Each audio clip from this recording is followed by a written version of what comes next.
नमस्ते सम्पूर्णलाई। आज पनि आकाश क्लास नेपालको नयाँ श्रृङ्खलामा सम्पूर्णलाई स्वागत छ। आजको श्रृङ्खलामा पनि हामीले गोरखापत्र ज्ञान सागर मार्फत जेठ अङ्कको बुधबारको श्रृङ्खलालाई लिएर उपस्थित भइसकेका छौँ र सर्वप्रथम लागौँ वस्तुगत सामान्य ज्ञानतर्फ। राष्ट्रपति विद्यादेवी भण्डारीद्वारा प्रधानमन्त्री केपी शर्मा ओलीलाई तेस्रो पटक प्रधानमन्त्री पदमा कहिले नियुक्त गरियो? विक्रम सम्वत 2078 वैशाख 30। राष्ट्रपति विद्यादेवी भण्डारीले वैशाख 31 गते प्रधानमन्त्री ओलीलाई पद तथा गोपनीयताको शपथ गराउनु भएको। वैशाख 27 गते संसदबाट विश्वासको मत नआएपछि पदमुक्त ओली संविधानको धारा 76(3) अनुसार प्रधानमन्त्री नियुक्त। संविधानको धारा 76(3) अनुसार ठुलो दलको हैसियतले प्रधानमन्त्री नियुक्त ओलीले 1 महिनाभित्र पुनः संसदबाट विश्वासको मत लिनुपर्ने व्यवस्था रहेको। 2. भारतको औषधि defence research development organisation DRDO ले डाक्टर रेड्डीज प्रयोगशालासँगको सहकार्यमा विकास गरेको कोरोना विरुद्धको औषधिको नाम के हो? 2DG 2-डिअक्सी D glucose. भारतीय रक्षा मन्त्री राजनाथ सिंह र स्वास्थ्य मन्त्री डाक्टर हर्षवर्धनले सन् 2021 मे 17 मा 2DG 2-डिअक्सी डी ग्लुकोज औषधि सार्वजनिक गर्नुभएको। धुलोका रूपमा प्याकेटमा आउने औषधि पानीमा घोलेर खान मिल्ने गरी उत्पादन गरिएको, शरीरका कोषसम्म पुगेर औषधिले भाइरसको वृद्धि रोक्ने तथा तागत बढाउने बताइएको। यस औषधिले कोरोना विरुद्ध सहायक उपचार विधिका रूपमा प्रयोग गर्ने जनाएको। यस औषधिले कोरोना बिरामी छिटो निको हुने तथा अक्सिजन प्रतिको निर्भरता कम गर्ने दावी गरिएको। सन् 2020 अप्रिलमा गरिएको परीक्षणमा उक्त औषधि कोभिड विरुद्ध प्रभावकारी हुने पुष्टि भएपछि मेदेखि अक्टोबरसम्म दोस्रो चरणको क्लिनिकल परीक्षण गरिएको। त्यस्तै सन् 2020 डिसेम्बरदेखि 2021 को मार्चसम्म 220 जना सङ्क्रमितमा तेस्रो चरणको क्लिनिकल परीक्षण गरिएको। 3. नेपाल सरकारद्वारा स्वास्थ्य बिमा कार्यक्रम कहिलेदेखि सुरु गरिएको? विक्रम सम्वत 2072 चैत 25। 4. झापाको भद्रपुरदेखि कञ्चनपुरको दोधारासम्म निर्माणाधीन हुलाकी राजमार्गको लम्बाइ कति छ? 1663 किलोमिटर।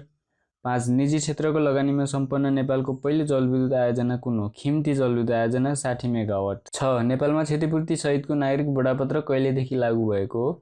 विक्रम सम्वत 2070 वैशाख 2।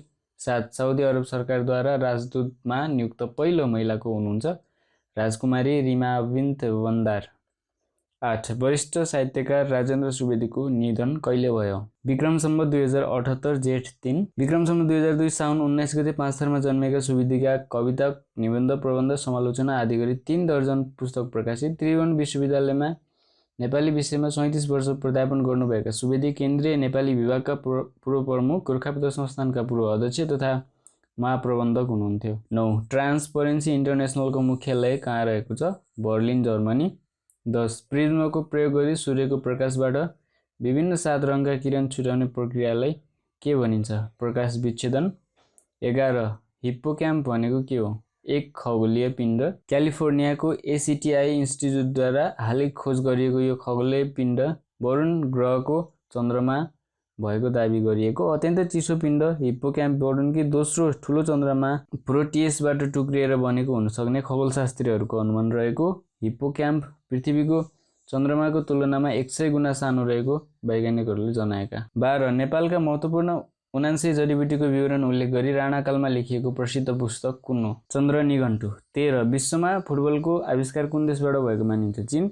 विश्वकै नम्बर 1 प्रतियोगिताको रूपमा रहेको फुटबलको आविष्कार चीनमा 476 BC आसपासमा भएको मानिन्छ। फुटबल खेललाई पहिलोपटक सन् 1937 मा टिभीमा कभरेज गरिएको।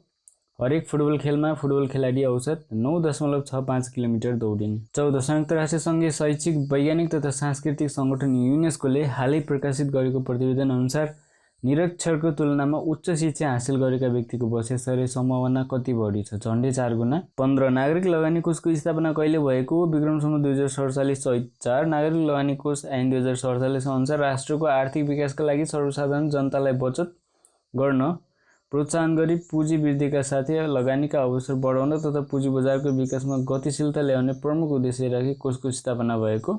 प्रमुख उद्देश्य स्वदेश तथा विदेश स्थित नेपाली नागरिकलाई कोषको कार्यक्रममा आबद्ध गर्ने, सामाजिक सुरक्षा सम्बन्धी थप कार्यक्रम सञ्चालन गर्ने, प्राथमिकता प्राप्त क्षेत्र, जलविद्युत क्षेत्र, पूर्वाधार विकास, उत्पादनशील क्षेत्र, पर्यटन तथा निर्यात प्रवर्धन, पुँजी बजारका उपकरणहरूमा लगानी गर्ने, कोषको रकम न्यून जोखिमका क्षेत्रमा लगानी गर्ने, बजार निर्माता तथा सेयरको थोक खरिद बिक्री स्टक डिलर गर्ने, पुँजी बजार सेवाका उपकरण औजार प्रभावकारी बनाउने।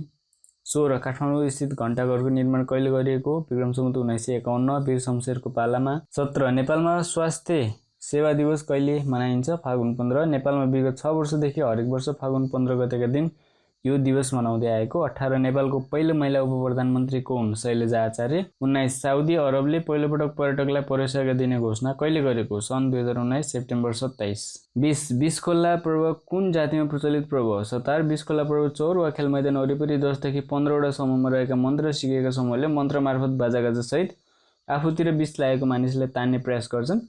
यसरी जसले आफूतिर तानेर विष झार्न सक्छ त्यो समूह वा समूहका धामी विजेता बन्ने चलन छ। सतारको मौलिक परम्परा र संस्कारका रूपमा रहेको यो पर्व विशेष गरी झापा जिल्लामा प्रचलनमा छ। 21 सन् 2021 को मिस युनिभर्सको उपाधि जित्ने सुन्दरी को हुन्? एन्ड्रिया मेजा। अमेरिकाको फ्लोरिडामा भएको मिस युनिभर्स प्रतियोगिताको ताज मेक्सिकोकी 26 वर्षीय एन्ड्रियाले पाउनुभएको। विश्वभरका 70 जना बढी सहभागीलाई पराजित गर्दै एन्ड्रिया 69औं मिस युनिभर्स बन्नुभएको। उहाँ पेसाले सफ्टवेयर इन्जिनियर रहनुभएको।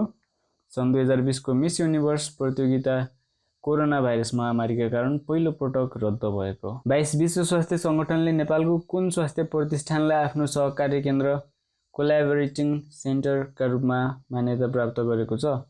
तिलगङ्गा आँखा प्रतिष्ठान। विक्रम सम्वत 2076 साउन 6। कुन चरालाई पत्नी व्रता चरा पनि चिनिन्छ? राजधनेश। नेपालमा सूचना प्रविधि पार्क कहाँ रहेको छ? बनेपा काभ्रे। 25 नेपाल र बङ्गलादेशबीच दोहोरो करमुक्ति सम्बन्धी सम्झौता कहिले हस्ताक्षर भएको? विक्रम सम्वत 2075 फागुन 21। 26 नेपालमा इन्टरनेट सेवा कहिलेदेखि सुरु भएको? सन् 1994। 27 विश्व हिमोफिलिया दिवस कहिले मनाइन्छ? अप्रिल 11। 28 अर्थ आवर हाम्रो पृथ्वी अभियानको सुरुवात कुन देशबाट भएको हो? अस्ट्रेलिया सन् 2007 देखि। 29 नेपालको कुन ठाउँलाई कान्छी नेपाल भनी चिनिन्छ? डोटीको सिलगढी। काठमाडौँसँग मेल खाने हावापानी भएकाले सिलगढीलाई कान्छी नेपाल पनि भन्ने गरिएको। प्रस्तुतकर्ता टङ्को केसी। अब लागौँ विषयगत सामान्य ज्ञानतर्फ। विषयगत सामान्य ज्ञानमा कर्मचारी तन्त्रका विशेषताहरू भनेर भनिएको छ।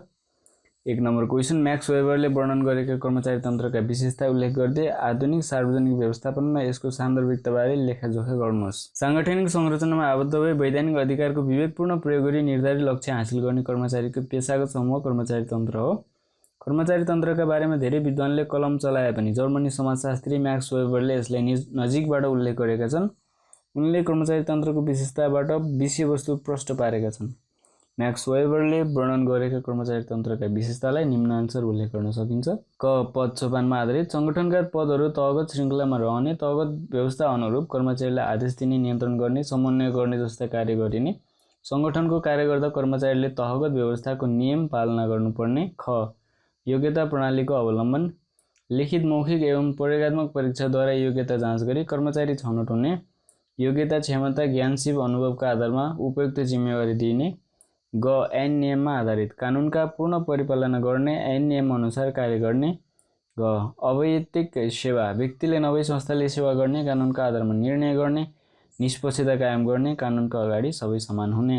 ङ निष्पक्षता र तटस्थता, राजनीतिक रूपमा तटस्थ रही निष्पक्ष सेवा प्रवाह गर्ने, राजनीतिक आस्थाका आधारमा आग्रह पूर्वाग्रह नराख्ने, निष्पक्ष व्यवहार गर्ने, सत्ता पक्ष र प्रतिपक्ष सबै राजनीतिक दलबाट टाढा रहने। च निरन्तरता, तोकिएको उमेर तथा सेवा अवधिसम्म सेवामा रहिरहने, लामो समयसम्म सेवामा निरन्तर रहने हुँदा यसलाई स्थायी सरकारका रूपमा पनि लिइने। छ वृत्ति विकास, देश र जनताको सेवा गर्ने कार्यलाई पेशाका रूपमा लिई त्यसैमा आफ्नो भविष्य सुनिश्चित गर्ने। नियुक्ति, सरुवा, बढुवा, सेवा सुविधा, अवकाश लगायत वृत्ति विकासका सबै पक्ष कानुनद्वारा निर्दिष्ट हुने। ज सक्षमता, आपसमा कार्य विभाजन गरी कर्मचारीको क्षमताको अधिकतम उपयोग गरिने। ज लिखित अभिलेख, कर्मचारीले गरेको सम्पूर्ण निर्णय तथा कार्यको लिखित रूपमा अभिलेख राख्ने, संस्थागत स्मरण कायम गर्ने। य अनुशासनको पालना, कार्यालयमा अनुशासनमा रहने, मर्यादित व्यवहार गर्ने, तोकिएका आचरणको पालना गर्ने। आधुनिक सार्वजनिक व्यवस्थापनमा कर्मचारी तन्त्रको सान्दर्भिकता।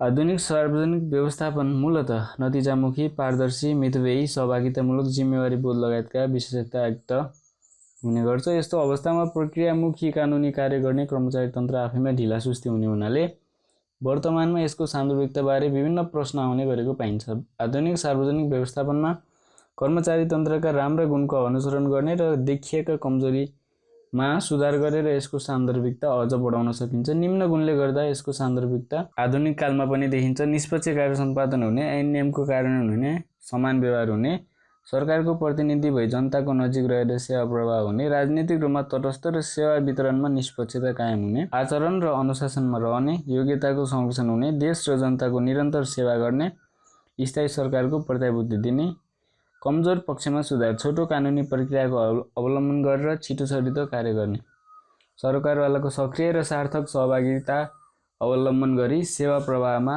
प्रभावकारिता अभिवृद्धि गर्ने, कार्यप्रणालीमा आधुनिक प्रविधिको उच्चतम प्रयोग गरी पारदर्शिता, मितव्ययिता, चुस्तता, सरलता एवं गुणस्तरता वृद्धि गर्ने, अनियमितताको नियन्त्रण गरी सुशासन कायम गर्ने, निर्णय प्रक्रियामा सुधार गरी नतिजामा जोड दिने, कर्मचारीको वृत्ति विकासका पक्षलाई अनुमानयोग्य र पारदर्शी बनाउने, समयमा निर्णय नगर्ने तथा जिम्मेवारी पन्छाउने प्रवृत्ति अन्त्य गर्ने, निजी क्षेत्रका राम्रो पक्षको अनुसरण गर्ने, राज्य प्रणालीमा निजी क्षेत्र, नागरिक समाज, सञ्चार जगत लगायत सबैको सहभागिता अभिवृद्धि गर्ने, निरन्तर सुधार गर्दै देखिएका कमी कमजोरी हटाउँदै जाने, अन्त्यमा कर्मचारी तन्त्र साङ्गठनिक स्वरूप हो जसले कानुनको पालना गराउँछ। राज्यको अस्तित्व र दायित्वसँग गाँसिएको कर्मचारी तन्त्र आफैमा निरन्तर योग्य छ। यद्यपि यसमा देखिएका ढिलासुस्ती, अपारदर्शी, जटिल कार्य पद्धति लगायतका कमी कमजोरीमा सुधार गर्दै यसलाई थप जीवन्त बनाउनु पर्ने देखिन्छ। 2. व्यावसायिक संस्थामा वित्तीय विवरणको भूमिकाबारे चर्चा गर्नुहोस्। कुनै निश्चित अवधिमा व्यावसायिक संस्थामा भएका कार्य सम्पादन परिणाम र सो अवधिको अन्त्यको यथार्थ आर्थिक अवस्था देखाउन तयार गरिने विवरण नै वित्तीय विवरण हो। यो व्यावसायिक संस्थाको कार्य प्रगति विवरण हो। यसबाट व्यावसायिक संस्थाको कार्य सम्पादन मूल्याङ्कन गर्न सकिन्छ। यसले शेयर धनी, लगानीकर्ता, प्रबन्धकर्ता, साहु, कर्मचारी ट्रेड युनियन, सरकार तथा अन्य सरकारवालालाई आवश्यक पर्ने सूचना प्रदान गर्छ। व्यावसायिक संस्थाको वित्तीय विवरण: क. नाफा नोक्सान खाता अनि आय विवरण, ख. वासलात, ग. नगद प्रवाह विवरण। व्यवसायिक संस्थाको विगत र वर्तमान अवस्था समीक्षा गर्दै भविष्यका लागि नीति तथा योजना बनाउने, वर्तमानमा कसरी सञ्चालन गर्ने लगायतका समग्र विषयमा वित्तीय विवरणले बहुआयामिक भूमिका खेल्छ। यसको भूमिकालाई निम्नानुसार चर्चा गर्न सकिन्छ। व्यावसायिक संस्थाको राम्रो पक्ष र नराम्रो पक्ष मूल्याङ्कन गर्न सहयोग गर्ने, व्यावसायिक संस्थाको आन्तरिक नियन्त्रणको अवस्था पहिचान गरी त्यसमा थप सुधार गर्न मद्दत गर्ने, सरकारले प्राप्त गर्ने राजस्व निर्धारण गर्न सहयोग गर्ने, उपलब्ध स्रोत साधनको अधिकतम परिचालन भए नभएको यकिन गर्दै नियन्त्रण प्रणालीलाई थप बलियो बनाउन सूचना उपलब्ध गराउने, कर्मचारी तथा कर्मचारी युनियनका माग आवश्यकता सम्बोधन गर्न र व्यवस्थापन तथा कर्मचारी युनियन बीच असल सम्बन्ध स्थापित गर्न सहयोग गर्ने, साहु तथा ऋणदातालाई व्यावसायिक संस्थाप्रति निर्णय गर्न आवश्यक पर्ने वित्तीय सूचना उपलब्ध गराउने, एकै प्रकृतिका व्यवसाय गर्ने व्यावसायिक संस्थाको कार्य प्रगति तुलना गर्न सहयोग गर्ने, व्यावसायिक संस्थाको आर्थिक अनुशासन तथा संस्थागत सुशासनलाई थप सशक्त बनाउन मद्दत गर्ने, भविष्यमा व्यावसायिक संस्थाको निरन्तरता, बिक्री वा खारेजी के गर्ने भन्ने बारेमा लगानीकर्तालाई निर्णय गर्न आदान प्रदान गर्ने। 3. निजामती सेवामा अनुशासनको महत्त्वबारे लेख्नुहोस्। ऐन नियम अनुसार प्रदर्शन गर्ने व्यवहार एवं आचरण अनुशासन हो। यो व्यक्तिको स्वनियन्त्रण हो। यसको पालना नहुँदा कानुनी कारबाही हुने गर्छ। निजामती सेवा राष्ट्र निर्माण गर्ने एक संयन्त्र हो। यो समाज परिवर्तनको सम्भाग पनि हो। यसले मूलतः नियमित कार्य, आकस्मिक कार्य र विकासात्मक कार्य गर्छ। जनताको घर दैलोमा सेवा प्रवाह गर्नेदेखि राजस्व सङ्कलन, सोको खर्च, विदेशी सम्बन्ध लगायतका कार्य गर्नुपर्ने हुन्छ। यी सबै कार्य गर्दा अनुशासनको आवश्यकता पर्छ। त्यसैले निजामती सेवामा अनुशासनको महत्त्व ठुलो हुने गर्छ। उसलाई निम्न बुदाबाट उल्लेख गर्न सकिन्छ। निजामती सेवाको लक्ष्य प्राप्तिमा सम्पूर्ण कर्मचारीलाई सामूहिक रूपमा उन्मुख गर्न, कर्मचारीबीच कार्यक्षमता र कार्यप्रभावकारिता अभिवृद्धि गर्न, कर्मचारीलाई जिम्मेवार र जवाफदेही बनाउन, निजामती सेवामा द्वन्द्व सिर्जना हुन नदिन, निजामती सेवाभित्र आचरणगत व्यवहारमा वृद्धि ल्याउन, गैर कानुनी कार्य गर्ने कर्मचारीलाई सचेत गर्न, चेतावनी दिन एवं दण्डित गर्न, निजामती सेवामा कार्य गर्ने वातावरण असल बनाउन, समग्रमा निजामती सेवाको ख्याति वृद्धि गर्न। 4. स्थायी लेखा नम्बर भनेको के हो? छोटो परिचय दिनुहोस्। करदाताको पहिचान दिने स्थायी सङ्केत अङ्कलाई प्यान भनिन्छ। करदाताले व्यवसाय गर्ने स्थान, व्यवसायको प्रकृति वा अन्य विवरण बदले पनि यो एकपटक लिइसकेपछि सो करदाताका लागि सधैँभरि रहिरहने हुन्छ। त्यसैले यसलाई स्थायी लेखा नम्बर भनिएको हो। प्यान PAN को पूरा रूप पर्मानेन्ट अकाउन्ट नम्बर हो। यो व्यवसाय, रोजगारी एवं लगानीको पहिचान गराउने नम्बर पनि हो। व्यक्तिका लागि यो कर तिर्ने प्रयोजनका लागि प्रयोग गरिन्छ। करमा यो व्यक्तिगत सूचना भण्डार गर्ने कार्यका लागि प्रयोग गरिन्छ। कम्प्युटर प्रणालीबाट सृजना हुने यो सङ्केत 9 अङ्कको हुन्छ। यसलाई विद्युतीय प्रणाली इन्टरनेटबाट पनि प्राप्त गर्न सकिन्छ, जसलाई ई-प्यान भनिन्छ। यसका लागि आन्तरिक राजस्व विभागको वेबसाइटमा गई त्यहाँ उपलब्ध अनलाइन फारम भरी व्यक्तिगत एवं व्यावसायिक ई-प्यान प्राप्त गर्न सकिन्छ। उद्योग, व्यापार, पेसा, व्यवसाय, रोजगारी गर्ने व्यक्तिले आफूले गर्ने कारोबार, ब्याङ्कसँग हुने ब्याङ्किङ कारोबार, आफूले जारी गर्ने बिल, बीजक, खाता बही, कागजात, आय विवरण लगायत कर सम्बन्धी सम्पूर्ण विवरणमा प्यानको उल्लेख गर्न अनिवार्य भएकाले प्यान लिनुपर्छ। यो नम्बरले करदातालाई एउटा विशिष्ट सङ्केतद्वारा छुट्टै पहिचान दिने भएकाले आफ्नो व्यवसाय गर्न र सोमा सम्बद्ध राजस्व दाखिला गर्न यो प्यान लिएपछि सहज हुन्छ। 5. नेपाल विद्युत प्राधिकरणका अधिकारहरू के हुन् लेख्नुहोस्। विद्युत उत्पादन, प्रसारण र वितरणलाई सक्षम, भरपर्दो र सर्वसुलभ गरी विद्युत आपूर्ति गर्न स्थापना गरिएको नेपाल विद्युत प्राधिकरणका अधिकार निम्न छन्। ग्राहकबाट विद्युत महसुल र सेवा शुल्क उठाउने, विदेशी मुलुकलाई विद्युत बिक्री गर्ने, विदेशी मुलुकबाट विद्युत खरिद गर्ने, विद्युत प्राधिकरणको कोषमा रहेको रकम लगानी गर्ने, विद्युतको अनाधिकार उपभोग नियन्त्रण गर्ने, निजी क्षेत्रबाट उत्पादित विद्युत शक्ति खरिद गर्ने, स्वदेशी संस्था, ब्याङ्क वा व्यक्तिबाट ऋण लिने, विदेशी सरकार वा विदेशी संस्था र अन्तर्राष्ट्रिय संस्थाबाट ऋण लिने, आफ्नो काम र कर्तव्य पूरा गर्नका लागि अपरिहार्य र आवश्यक सबै काम गर्ने। 6. विद्यालयमा शिक्षक तथा विद्यार्थीले पालना गर्नुपर्ने आचार संहिता के हुन् उल्लेख गर्नुहोस्। विद्यालय अध्ययन अध्यापन गर्ने गराउने पाठशाला हो। यसमा विद्यार्थी र शिक्षक दुवै अनुशासित हुनुपर्छ। त्यसैले विद्यालयमा शिक्षक तथा विद्यार्थीले पालना गर्नुपर्ने आचार संहिताको व्यवस्था हुन्छ। यस्ता आचार संहिताको पालन भए नभएको अभिलेख शिक्षकको हकमा प्रधानाध्यापकले र प्रधानाध्यापकको हकमा विद्यालय व्यवस्थापन समितिले राख्नुपर्ने हुन्छ। आचार संहिता पालन नभएको भए त्यसको विवरण सम्बन्धित जिल्ला शिक्षा कार्यालयमा पठाउनु पर्ने हुन्छ। विद्यालयमा शिक्षक तथा विद्यार्थीले पालन गर्नुपर्ने आचार संहिता निम्न अनुसार छन्। शिक्षकले पालन गर्नुपर्ने आचार संहिता। विद्यार्थीलाई योग्य नागरिक बनाउने उद्देश्यले अध्ययन र अध्यापनलाई आफ्नो मुख्य लक्ष्य सम्झनु पर्ने। आज्ञाकारिता, अनुशासन, सद्भावना, सहयोग, सदाचार, सहानुभूति, धैर्य र सच्चरित्रतालाई प्रोत्साहन दिनुपर्ने। कुनै भाषा, सम्प्रदाय तथा धर्म विरोधी भावना शिक्षक तथा विद्यार्थी वर्गमा फैलाउन नहुने। सामुदायिक विद्यालयका शिक्षकले व्यवस्थापन समिति र जिल्ला शिक्षा अधिकारीको स्वीकृति नलिई आफू बाल रहेको विद्यालय बाहिर काम गर्न नहुने। विद्यालय एवं शैक्षिक संस्थाको माध्यमद्वारा राष्ट्रिय भावना जागृत गरी देशमा भावनात्मक एकता ल्याउन काम गर्नुपर्ने। विद्यार्थीलाई शारीरिक तथा मानसिक यातना दिन नहुने। विद्यार्थीले पालन गर्नुपर्ने आचार संहिता। शिक्षकको आज्ञा पालन र आदर गर्नुपर्ने। विद्यालय र विद्यालय बाहिर जहाँसुकै अनुशासनमा रहनुपर्ने। राष्ट्रियता, भाषा र संस्कृतिको उत्थानको निमित्त सधैँ प्रयत्नशील रहनुपर्ने। विद्यालयले आयोजना गरेको कार्यक्रममा सक्रिय रूपमा भाग लिनुपर्ने। सबैसँग शिष्ट व्यवहार गर्नुपर्ने। विद्यालय व्यवस्थापन समितिले निर्धारण गरेका अन्य आचार संहिता पालना गर्नुपर्ने। प्रस्तुतकर्ता हेमचन्द्र शर्मा। हस्त आजको श्रृङ्खला यति नै। अर्को श्रृङ्खलामा पुनः भेट्ने बाचाका साथ कार्यक्रम सञ्चालक आकाश सुजाङ्गे पनि बिदा हुन चाहन्छु। हस्त, नमस्ते, जय नेपाल।